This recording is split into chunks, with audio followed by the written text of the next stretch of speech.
My name is Nia Davis, and I am Vice President of Business and Vendor Relationships here at Curve the Runway NOLA.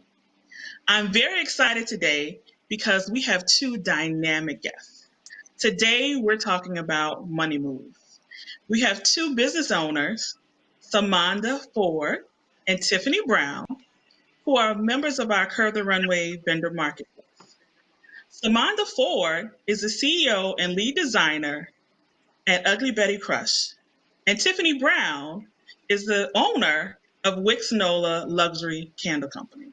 Welcome, ladies. Hello. Hi.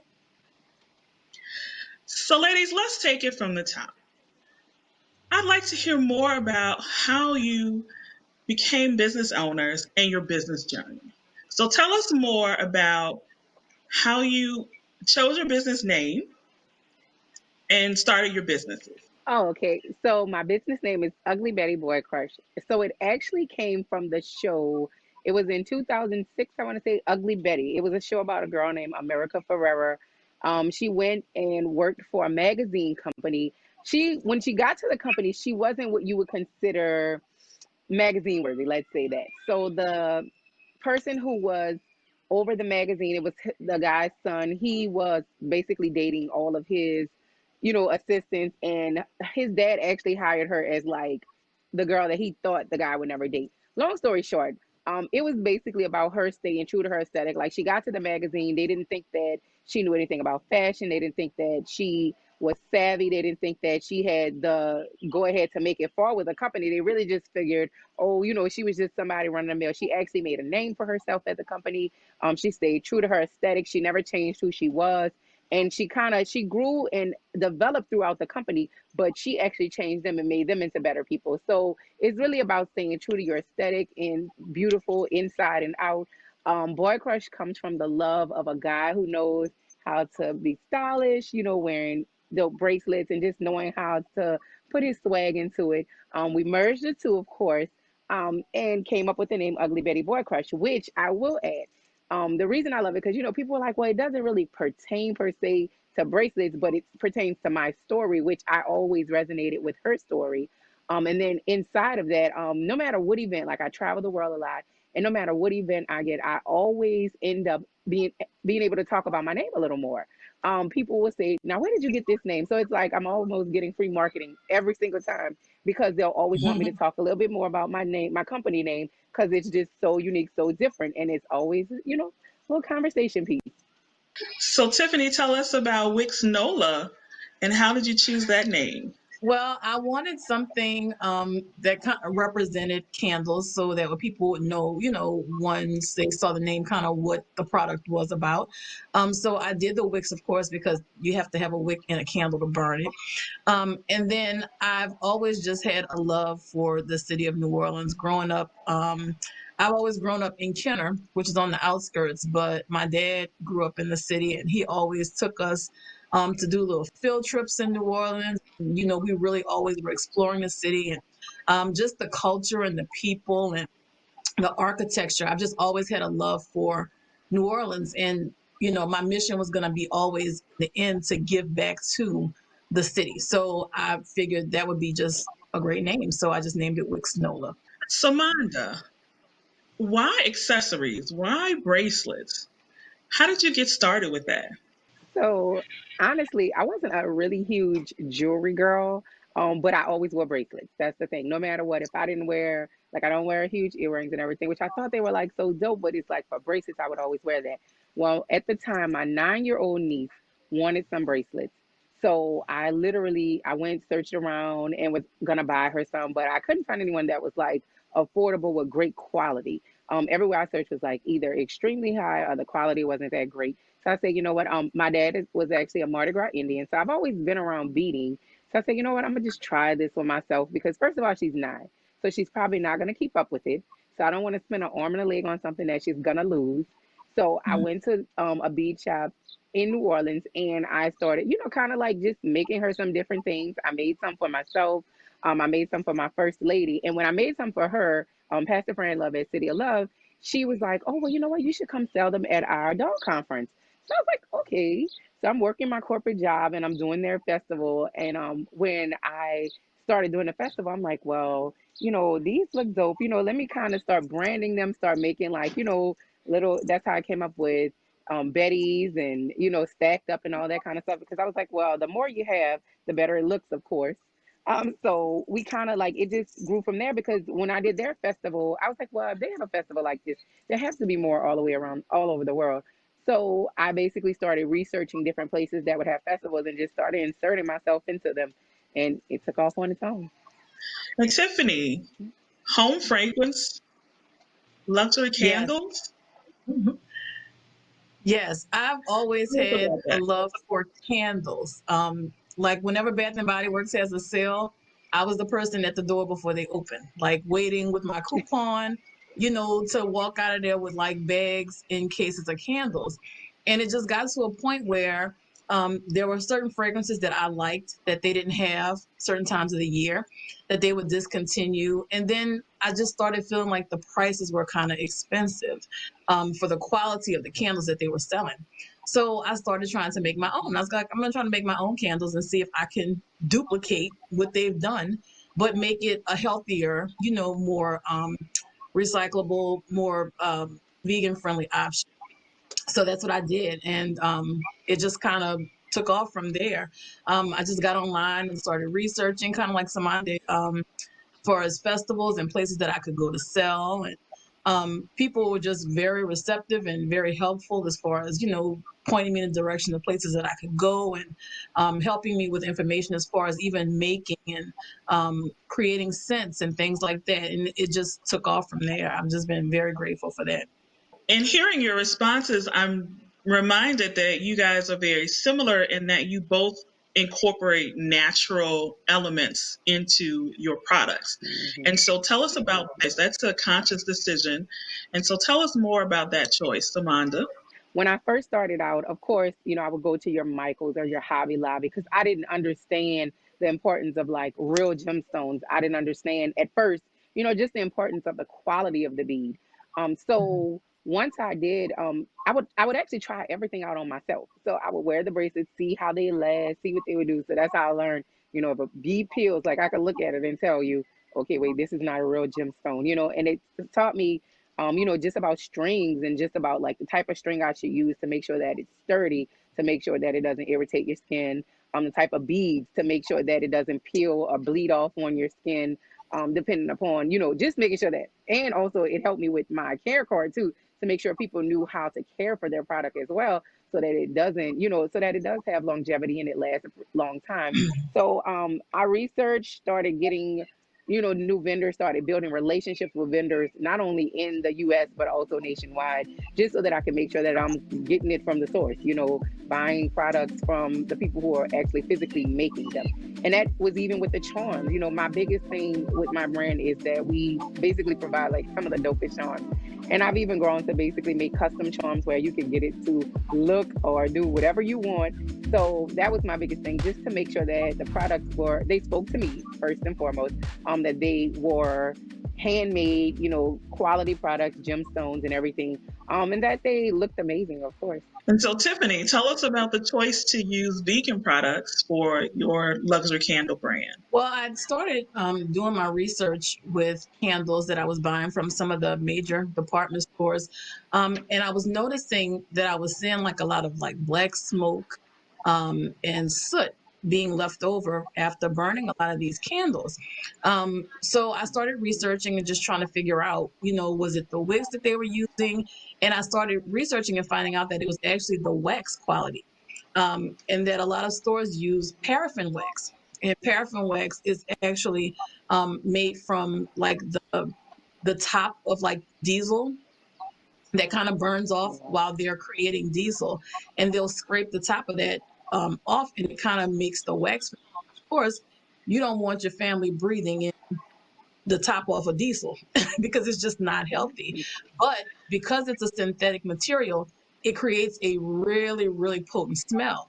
And a lot of times people are just interested in if a candle smells good. They really don't care about the quality or the deeper factors in it. But um, I started reading about coconut wax, how it's sustainable and it's natural and it's a little bit more expensive, but it's a really, just healthier option. You can, apply it to your skin, and just not have to worry about endangering your pets or your family or your kids, and having just a better, safer option to burn a candle.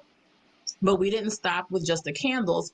Even our room sprays and things like that are all made with, like witch hazel and organic alcohol. So everything is pretty much safe, body safe, and just clean. So, Cymande, can you tell us more about your story and your history with Curve the Runway? Okay. So I am a great friend, sister, of course, to the legendary late Peaches Kishia Caldwell. She's Yeah. always told me about her vision for this. I wanted, of course, to be a model in the fashion show, but I actually was doing an event out of town the weekend that it was happening. So I told her, I said, listen, I'm going to be getting straight off of a plane, but I will be there. And I literally came there. I didn't worry. I said, listen, I'm here to work. So I came, worked. I got involved. Everything was amazing. And I mean, even with Curve the One Week, every fashion show that they put on, anything that you all have put on, it has been simply amazing, remarkable. It's been like a 5-star event. You know what I'm saying? So I would never not be a part of it, of course. And just honoring her is so amazing as well. Absolutely, absolutely. I remember when she was discussing, who she wanted to model and inviting you. And then when she told us, she's not going to be in it, but she's coming to work. And I remember when you showed up, you were ready. Like, let's go. What do I have to do? Let's get it started. And So, I came, dressed like I was gonna rip the runway because everybody was so you did. fab. So I said, listen, you gotta come bring it. Right. You did. You did. You came fashion show ready. Fashion show ready. So, yes, thank you. And so, Tiffany, tell us about how you were able to connect with Curve the Runway. Well, I actually was invited to, there was like a model casting call event that you guys had out in the East. And I was actually invited to that event by Cymande. I met her at another pop up shop that I had done. And, she just Oh, kind of came up to me and was like, hey, there's an event going on for this company with this organization. It's called Curve the Runway, and they're going to have an event with a model casting call, and we're just going to have maybe 2 or 3 vendors coming to sell their stuff. Would you like to come? And at the time I was just starting out. I was just hungry and looking for exposure and just appreciative, because somebody didn't know me from a can of paint, so she did not have to reach out to me or even offer me the opportunity, but she did. And I came to that event and I had such a great time. And once I saw the girls coming in and me being a curvy girl myself, I was like, okay, I got to be a part of this. Like, what is next? So I text her like probably for a week straight, like, when is the actual show? I want to be a vendor, like I have to be a part of this. um and it was just from there, I was just, like I said, in love with it, because I've always been a curvy girl since young, and just the opportunity to be around other plus size women and, just see the sisterhood and see the positivity. It was just something that I knew yeah. that I had to. So Tiffany mentioned, the personal connection to being a curvy woman, and so I want to hear more about why you guys chose to partner with a brand that caters to curvy women. Um, I I promote curvy like 24/7 all the time.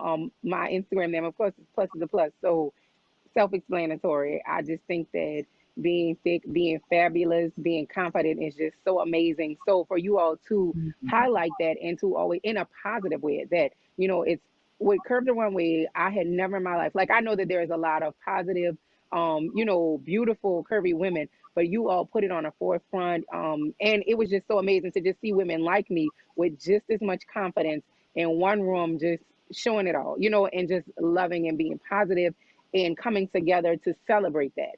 So I could not ever not be a part of that because it represented who I was. I'm 43, and I grew up in school to where there was Lane Like them. Bryant and the Avenue. That was like the 2 places that they had for, curvy girls to Mm-hmm. shop.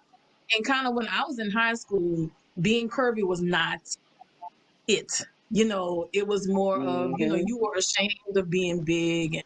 Yeah. carrying extra weight was not the thing, and during that time, my self-esteem was not in a good place, and it just, as I got older, I started to see more women that looked like me being okay with themselves and celebrating their, and it's just a positive thing. You have people now, of course, like Lizzo, and it's like being curvy is the thing, and it's girls trying to get curves now, Hmm.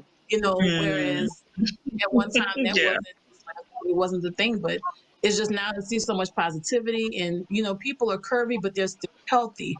I see Cymande working now, with her mom, and that's good. You can still be curvy and still be healthy and still have good eating habits and all those things. So it's just good to see that on the forefront and now be pushed in a positive light. You give freely, you allow your brains to be picked. And so I want to hear more about how and in what ways you support other businesses and what that means to you. And so, Samanda, can you tell us more about how you support other businesses? Oh, definitely. Well, first of all, I physically support them because the best way to support someone is to buy from them. Now, I haven't gotten around to everybody that I want, but anytime anyone just kind of tells me about their product or anything, and long as I'm gonna be honest with you, as long as I can see that it is a vision of theirs, I'm gonna support anything that they do. I don't know, like, like I love all entrepreneurs, but especially Black entrepreneurs. So I always feel like when I see another Black person winning, I feel like I'm winning, especially from Uh, New Orleans. Like when I see any girl from New Orleans doing something amazing, I'm like, oh, that's a win for me too, because we're from here and we know the hard work that we put in just to get there. So I'm always like, anything I can say to help them out. Like, whenever somebody says they're having an event, like Tiffany said, I'm always like, I know she has an amazing brand. I know that she provides amazing customer service. Like she's always smiling. And well, first of all, her product speaks for itself. That's the first thing. So thank it's like it was a no-brainer. Yeah. So it's like a no-brainer. So it's like, oh, Tiffany. And that's the thing. When you support people too, you always want somebody that is gonna bring a great dynamic, somebody that's gonna bring something that they believe in, because that's big too. You don't want anyone that's coming and they have a negative disposition. It's like they're looking for a positive. Because I always tell entrepreneurs, when coming into this, you can't go to an event thinking, oh, I'm about to clean house. People always say, oh, girl, your table always packed. Well, guess what? There were times when my table was not packed, though. And I had to bring the you. customers. My mom is my marketing person, and she's the most amazing marketing person because she will walk She around is. and she will let people, child, you already know. She will walk She around. She's is. going to let you try on her bracelets. She gonna let you, she's gonna tell you about the product. You could be at somebody else's table shopping, sorry to say it. She's gonna say, well, when you finish, come Ugly Betty Boy Crush. She gonna put a card in your hand. So that's the amazing thing, just knowing that, and that's what I always tell people, word of mouth is the biggest thing. So, just to see other women, and I always tell them, if you have to believe in what you're doing, that's the thing, first and foremost. And just to be able to see them succeed, and to see them doing things that they love and succeed. Because honestly, just being real, I didn't think that this was possible. I didn't think that you really could be in a job and love what you're doing. Mhm. So, to see that this is possible gives me hope. But it's like I always say, make sure you have that work ethic behind it to make sure that your business is gonna, prosper and it's gonna be successful. You're the only one who can Mhm. determine that. My bracelets are amazing. Hey, stack up. But it's something, I'm selling a lifestyle brand. I'm also selling myself. So I have to make people believe what I'm selling, and believe in Mhm. me. They're buying into me. My product is a bonus. And I've always seen people put up this thing about how can you help a small business. And it's not always about buying something. Sometimes it's just liking a status, or sharing a post, or, things that are not going to cost you anything but 2 minutes of your time, to do to kind of push and promote somebody. I have a lot of people that will put stuff on their page and I'll share it, to my platform because I do have, sometimes more followers than that person may have. Um, just to kind of push them and maybe introduce them to people that they may not have been, introduced to for that. Now, this past week, Mhm. I actually did a gift card giveaway. So what I did was I purchased $25 gift cards from about 15 different businesses here locally.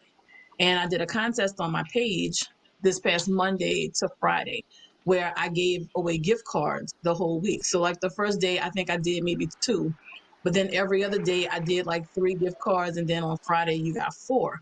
And it was just to kind of Mhm. help businesses here locally that may be struggling, because of the COVID. just to kind of put some income and revenue back into their pocket, and then introduce them to people who may not have known them. I put up a gift card for Back of Town, and there were so many people that got on and said, I never knew this place existed.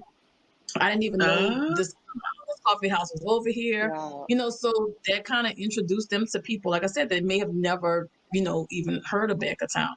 And a lot of times there are businesses that, it's more predominantly Black owned business.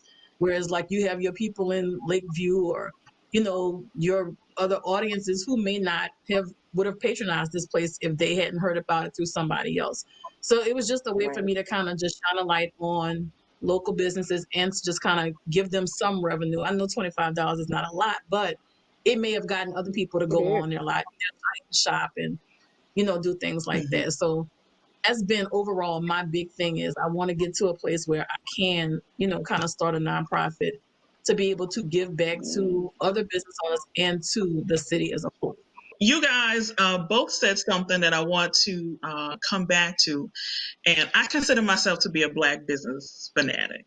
And I'm very unapologetic Mhm. about that. And so you guys also are very supportive of Black businesses. And so I want you to talk about now, like, why is that important to you? It's so important to me because I feel like when a Black business wins, I win. I'm Black. It's my Mhm. culture. I know that we aren't afforded all of the opportunities that a lot of other businesses are, a lot of other races are. So I feel like supporting them is just me putting back, giving back to my own community and making sure that the people in my community, the people that look like me, the people that have gone through the things that I've gone through, are winning just as well. I, Mhm. want my daughters to be able to first see an example of a Black woman having a business and being able to be successful in that business. Um, and Mhm. because I have children, I'm just really all about making sure that the future is taken care of, and, being able to support and pour into things that are going to create more opportunity for us as a people. Mhm. Um, I think Black businesses catch a hard time a lot of times because people have just for some reason higher expectations, and I think we put those Mhm. expectations on ourselves because a lot of times everything's got to be perfect. You can't mess up. You can't get the order wrong because people are gonna like condemn you, for making one Mhm. mistake.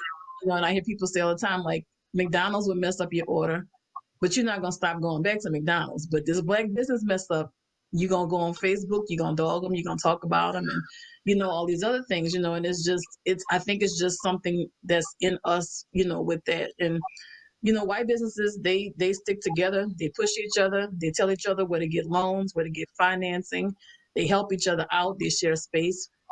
And those are things that we need to start coming together to do. Even you see other races, Asians, they'll share space and live together and do all the things that they need to do to make sure that they succeed and that they're successful. And I just feel like that's just something as a community that we lack. You and I, we share the same commitment to advancing the culture and the commitment, but Mhm. now here we are, with a brand that anybody from any background can purchase and utilize and feel great about. And so now here you are, dismantling these thoughts of, white supremacy and racism or racial oppression about like, this is what a Black person is capable of doing and producing. And so, yes, Right, I am the brainchild, the face, and the designer behind this brand that you love. right, And right, so, and I need you to connect with that, right, to connect with that. So, yes, that's definitely revolutionary in my eyes. right, Definitely right. Just like revolutionary. Cymande was saying, like, because I am WICKS NOLA. Like, so if you're gonna Mhm. connect with my product, you're gonna have to accept me as well, because that's I am the product. So Yeah. yeah. I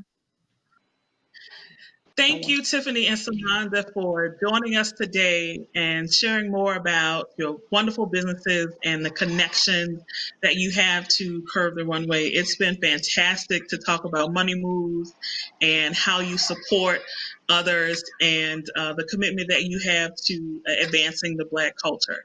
And so before we leave, I'd like you to tell the viewers how that they can connect with you. So share your social media and how they can actually shop your wares. Shop plus is a plus.com, SHOPPLUSISAPLUS.com.